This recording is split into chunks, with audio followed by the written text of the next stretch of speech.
Hello and welcome to my ICT Hub. This is John, your ICT tutor, making ICT concepts easier. Alright, this time I'll be working on the presentation aspect of the May June 2023 paper 2-1, that's the IGCSE ICT 0417 paper examination. Okay, if you're ready, let's get in. Here is the examination. That's the Cambridge IGCSE Information and Communication Technology paper 2-1 of the May June 2023. I've made videos for the document production, the database, and here we are going to be working on the presentation. I'll be dropping the links to all the questions and the source files in the description below, so if you have to practice, please ensure, not if you have to, ensure you practice it out yourself, try it out yourself, and ensure that you can do it. To save time, let's get going. Let's move on to what we have now. Here we have the presentation. The task 4 is presentation. You are going to create a short presentation. All slides must have a consistent layout and formatting. Now let's go. Create a presentation of 6 slides using the file J2321 scratch.rtf. Alright, how do we open that? I'm going to open my presentation application. That's PowerPoint. I'm using PowerPoint 2021, Microsoft Office 2021, PowerPoint. Okay. Now to open the file, let's quickly go back to the question. Take note the question is a rich text format question .rtf, whereas our PowerPoint files usually should come in PPT or PPTX. But this is the rich text format. So how do we open this? It's not going to be easy if you just go to the file, let's see, and where do we have scratch.rtf? Okay, here we have it. You can see it's even opening as a rich text format. If I double click, it will open in Microsoft Office Word.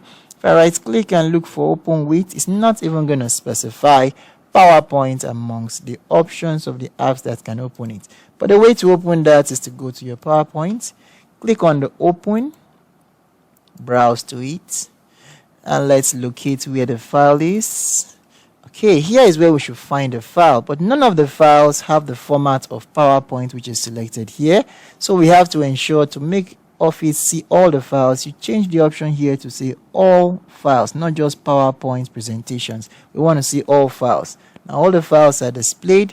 Then you can specify on the scratch.rtf. Here we have a scratch.rtf and open it. And the PowerPoint will be able to open the file now. Please remember to enable editing in case you just forget or you mistakenly close this here and you can't edit. You could just go to your file. Let's check it out and print. Okay, and here you can enable printing. It also works in MS Word or Access Documents. If you mistakenly close that, once you enable it for printing, then you can go back and you will be able to work on the slides. Alright, so we are back here. Now, we've opened the file. It says, unless otherwise mentioned, instructed, please, beg your pardon, the status slides must display a title and a bulleted list. Now, let's check that out. Sorry. We have the title, bullet list, title, bullet list, title, bullet list, title, bullet list, title, bullet list, title, and the bullet list. Alright, now it's all displayed just the way it should be. So let's continue with the question. Next question says, use a master slide to display only the following features. Now, a master slide is the view wherein whatever you edit in that view is not editable in the normal view. You know, in PowerPoint presentation, we have 4 views. We have the 4 views below here. There's the normal view, the slide sorter, we have the reading mode, and then we have the slideshow. Whatever you do in the slide master view, it's not editable here in the normal view.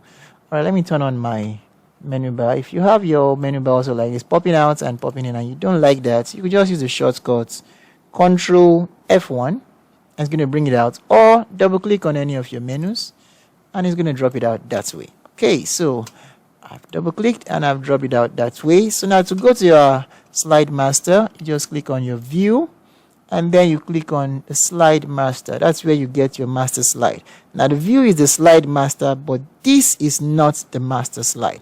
If you check the question, it says use a master slide to display only the following. Now this is just one of the layouts. you have to scroll to the very top. Now this is the master slide, more like the mother hen. You see all others are coming out of the master slide, meaning whatever you do on this automatically takes effect on all the other slides. Now this is our master slide. Okay, now let's carry out the editing. Now what are we to do? First one says insert an automated slide number on the top right. Okay, here on the master slide we have a default slide number text box here. You could just pick this, drop it at the top right. But one thing about this automated default one here is you have to turn it on. If you're going to use this, you have to turn it on. Go to your insert, come to your slide number, and ensure you turn it on. Very important. You have to turn it on and apply it to all. Okay, the next one says also your name, center number, candidate number on the bottom left. Now here's a footer. We can use the footer at the bottom left instead of the date and time. Alright, remember I said if you're going to use this once, you have to turn it on. But on the other hand, I don't want to use this. I want to insert something inside a text box instead and show you that we could also insert this just like you are going to do for the footer. You can also do for the slide number. So let me use a text box instead. Bring in another text box. Draw my own text box. I don't want to use the defaults. I give it the name John NG123 and alright, that's my number. Now for this I don't need to turn on anything. Once that is in there, it's going to automatically apply on all the slides. Can you see? It will appear on all the other slides. I don't have to turn it on using the footer and then apply to all slides. Lastly, we have a 3 to 4 point wide horizontal line about 3 centimeters from the top of the slide above your details and across the full width of the slide. Oh, wait a minute. Please, your name, center number should be at the bottom left. Okay. Now, a 3.4 wide horizontal line about 3 centimeters from the bottom. Okay. Just above your details. Okay. Across the full width. Okay. Now, the line is a 3 to 4 points horizontal line. It should be across and 3 centimeters from the bottom. For first, let me just draw the line. Pick a line. Click it. And if you're having it problem drawing it straight, hold down your shift key. And it's just going to stay straight that way. Alright, I've drawn it across. That's first. Second thing is I want to make it a 3 to 4 point weight. So I come here 3 to 4. I have 3, 4.5, so I go with 3. What's the color specified? Let's take a look at it. Centimeters wide. Okay, didn't say anything about the color. Alright, leave it there. Then it says it should be 3 centimeters from the bottom of the slide. So to do that, I want to pick another line. Just going to draw a vertical line. Go to the height here, change it to 3 centimeter. Alright, is that 3 centimeter? Yep. Now I'm going to pick that line and I'm going to drop it at the bottom of the slide and it's going to guide where my other line should stop. Exactly. Now there will be an overlap here. Remember, I'm still working on the master slide. So for this content, I want to bring this up so that I'm not going to have an overlap. And with that, I can now bring this here. Remember, this was only used to measure. So when I'm done with it, take it out, delete it from the master slide. Okay, if that is done, so make sure your master slide items appear in the same position on every slide and no items overlap on any slide. Now let's take a look at that. Once you are done with this, we have a slide number at the top right as instructed. I like that to be more visible. You don't have to do this, but I like to do that. Make sure the font, make it big font size, make it bold so it can be very visible. Change the font color to black. Yeah, so when it's being printed, very visible. Now let's close my slide master view. Aha, there we have it. We have the line, we have the name. Take a look. You can't edit this. Like I said, whatever you insert in a slide master view cannot be edited. The same thing you can't, oh sorry, now this because page number was inserted, but for this I can insert this. All right, so just leave that on tamper with it. Let's move on and see if it is, did it overlap on any of the slides? No, we didn't have any overlap on any of the slides. Okay, perfect. So let's move on. Next question says format the first slide so that A title slide layout is applied with no bullets. The title and the subtitle text are center aligned and in the middle of the slide. So we have the first slide. To change our layouts, you come to the slide group here in the home menu, click on layout, and here we have a title slide. Click on that and you can see it's center aligned, both the title and the subtitle text, beg your pardon. The next thing to do says use the data in the file J2321 winner.csv to create a pie chart to compare the number of race wins by each group. All right, let's locate that file.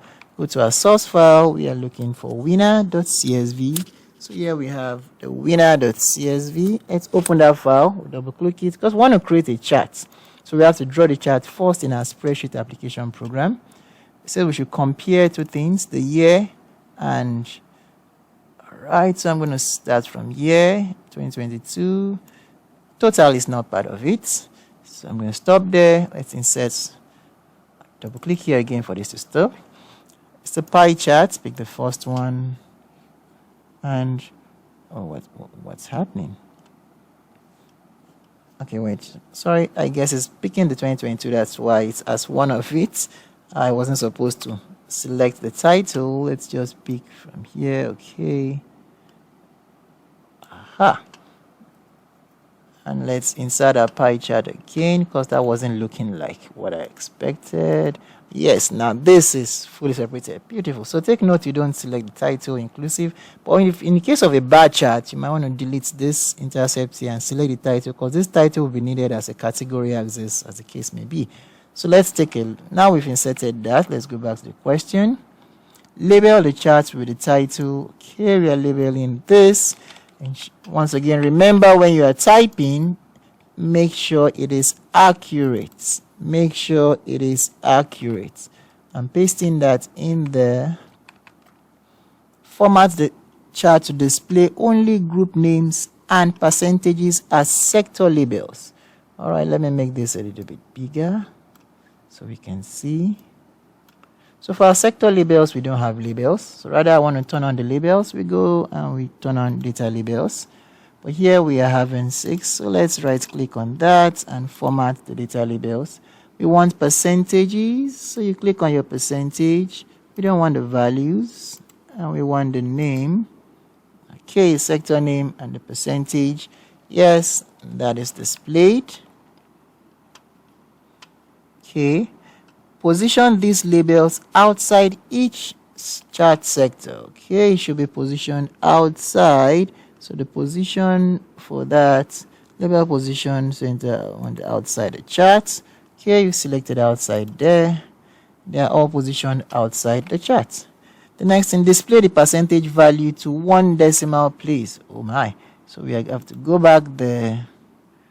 And we want to, the value is a number, so you want to open this, come down, it's in general, let's change this to percentage, or change it to number, okay, sorry, let's keep it at percentage, okay, but this time it should be 1 decimal place, confirm, yes, 1 decimal place, aha, yes, so you can see it in percentage and in 1 decimal place. Can we move on? Do not display legend. Oh, but we have legend here. So let's turn it off. You go and you turn off the legend. Alright, it's all done just the way it should be. Now let's move on. Emphasize the group with the largest percentage by pulling only this sector away from the other groups. Now the largest percentage. Who is the largest percentage? This. So we want to pull it out a little bit, something like that. Yep. Now, emphasis has been placed on it because it has been pulled out from the other sectors. Okay, from the group. Let's continue now. Place the chart to the left of the bullet on the slide with the title, Scratch Group Cyclist. Okay, so we are done here. I like to make this, just make it bold. Well, the question did not specify that, so you don't have to do that. I'm fond of trying to make sure whatever I do is fully visible and can easily be readable.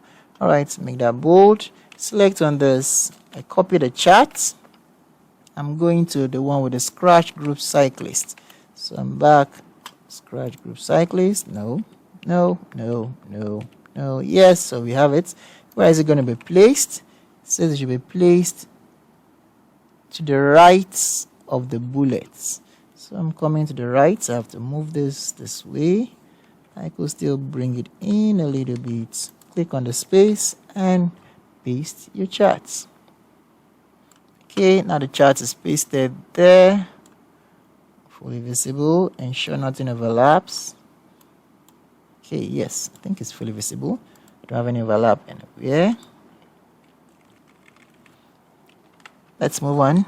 Now make sure that no words are split. All the data labels are fully visible. The chart and its content do not overlap. Alright, all my labels are visible. The chart and its content do not overlap. Let's see if I could make this bigger. Like I said, I always like to see if I could do... Okay, but it's not applying to all of it, so I'm going to just leave it there. Should have done that before coming here. But it's fully visible, as we can see. They are all fully visible and there is no overlap. Let's move on. Add the following text as presenter or speaker note to the slide with the scratch group cyclist. Once again, when you are typing this, please make sure you ensure you are typing it accurately. Now, this is where we have the speaker notes below the slide. But if you don't have that turned on, possibly you have a situation like this, you don't need to panic. Still come to your view, and here we have the notes under the show group. Just click on the notes and it's going to pop up there, and you can type in whatever you want to type there. Okay, now print only this slide as presenter or speaker notes in portrait orientation. All right, to print that, we go to a file, come to print. Still in PDF, but now it says only this slide. This is slide number 6. I want to specify slide number 6, or you could have just gone to the current slide. Print current slide. That's slide number 6. Then how should the handout look like? It says presenter notes. So I have this in portrait orientation, the slide and the presenter notes, and you can print that as printout 4, I guess. Yes, printout 4, and you can save that. Let's take a look at what it's going to look like in our evidence here. Okay, so that's it. The presenter notes and the slide are fully visible. All the contents are fully visible. Let's continue with the question. On the slide with the horizontal, with the title, what's that called? Handicaps formats. Okay, handicaps. Format the text race director so that when clicked, it opens a email editor ready to send a message to. Okay, send a message to this address. Please take note I'm copying from T because I don't want it to click. I'm going to ensure I take that out with a subject line race handlers. Okay, race handicaps, please. Now let's go to that. We're looking for handicaps in our PowerPoint. Let's go up. Okay, here we have handicaps. We are looking for the text race what? Please. Race directors. So I'm going to highlight that text. And you want to insert a link to that text. Since it's going to be sending an email. Now the link is to send an email. So this is what you are using. We have other options to open a file or sending an email. Now the email address is what I copied initially. Go home and take away this. Can I zoom in so you can see clearly what I'm doing? Now the mail to is a code that will automatically be generated. So don't bother don't remove that. Just leave it there. It's a code that generates this app to send a mail. Now what is the title? Race handicap. That's the subject. And let's come to the subject field. Paste that race handicap. Let's take away the magnifier. Place in your evidence document a screenshot showing the link text, email address, and the subject. Okay. I want to click on OK. Go back there. Now let's open the link. Right, you can see the text. You can just take a screenshot showing the text and this. Windows Shift and S to give me this. Then I can highlight this way. Okay, click on OK. Let's go to our evidence document. Guess that's the last evidence. Pasted there. Beautifully done. Now save the presentation. Print the full presentation as handouts in portrait orientation with 2 slides to the page, each filling half of the page. Alright, so you want to go back to your presentation and let's print the full presentation. So we're going to file print. This time not the current slide, we are printing all slides and we are printing 2 slides on each presentation. Please take note and ensure that your date is correct when you are working. For the exam, always make sure you check your system date, that is the correct date, before you start the examination, because it's going to be visible on your printout. So let's print this out. This is going to be printout 5, I guess. Yes. Let's take a look at what it's going to be like. Okay, we have it 1, 2. Yes. Yes, and that is done. Well prepared. Let's say another thing. Because that's the end of the question on the PowerPoint presentation. Then you have to print your evidence documents. Let's print out our evidence document. Remember, I started this evidence document from the first video in the document production. Then we moved over to the database and we ended it here in the PowerPoint presentation. So to print out this, I'm also going to print it out in PDF. Let's save this as printout 6. Printout, oh sorry, printout 6. Okay, so you can see what it's going to look like. Alright, so now you have all your printouts done, and easily you can, if you have your computer now connected to the printer, you can print out all of this work you have done. Thank you very much for staying this long watching all these videos. If you like what you have watched, I'll really appreciate if you can hit the like button, subscribe to my channel, and then you can hit the notification bell. This will encourage me to keep producing more videos, more solutions that would help you in your practical experience and even in your examinations to come out with good A-stars grade. If you have any questions, please feel free to drop your question in the description below, or drop the link to the question and to the source file so you can also practice. Please ensure, remember, practice enforces your perfection. It helps your skill. It makes you work towards perfection. And I wish you all the best in your examinations.